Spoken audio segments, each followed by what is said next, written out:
Month 10 on your side has brought you stories of communities working to tell their more accurate and inclusive stories through our series Road to Reconciliation.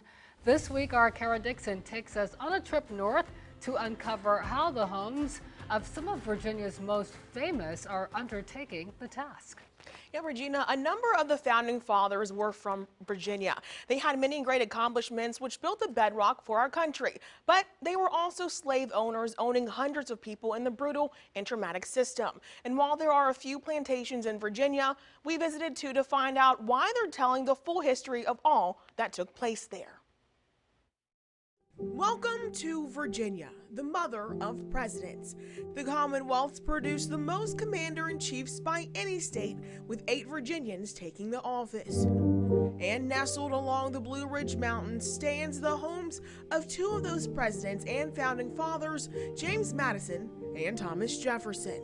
Men who cemented themselves in American history for their great deeds, but you can't talk about their contributions without talking about all of their story. Many people were slaveholders. Only one of them was immortalized by writing, "All men are created equal." The contradiction is innate in Jefferson, and it's apparent even in the physical structure of this home. Just like America itself, there are beautiful ideals. Monticello is a beautiful place. Just below the surface of that house were the quarters where people were held in bondage. Thomas Jefferson's home, Monticello, is renowned for its beauty. When I walk around these grounds, I know I'm walking in the footsteps of the people who preceded me, who were the foundation for the life I have. Gail Jessup White is the Public Relations and Community Engagement Officer at Monticello and says they've worked to tell an accurate story about Jefferson's life, the good and the bad that wasn't always taught. We tell the truth about American history.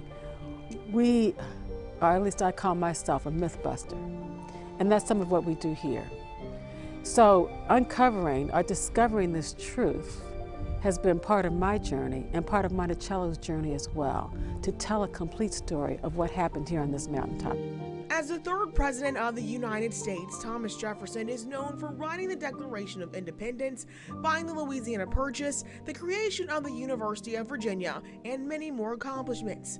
But he was also a slave owner living here atop a mountain in Charlottesville. Jefferson enslaved over 400 people at Monticello. He enslaved over 600 people throughout the course of his life.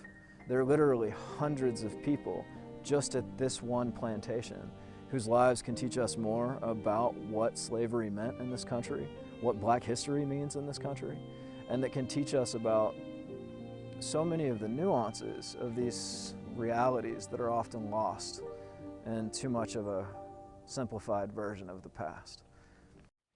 Now, to see that full story, head on over to WAVY.com. Now, next Tuesday will be the last of these stories. You'll see what work is being done in Richmond to improve laws and other historic resources for future generations. Stay with us. WAVY News 10 at 6 starts now.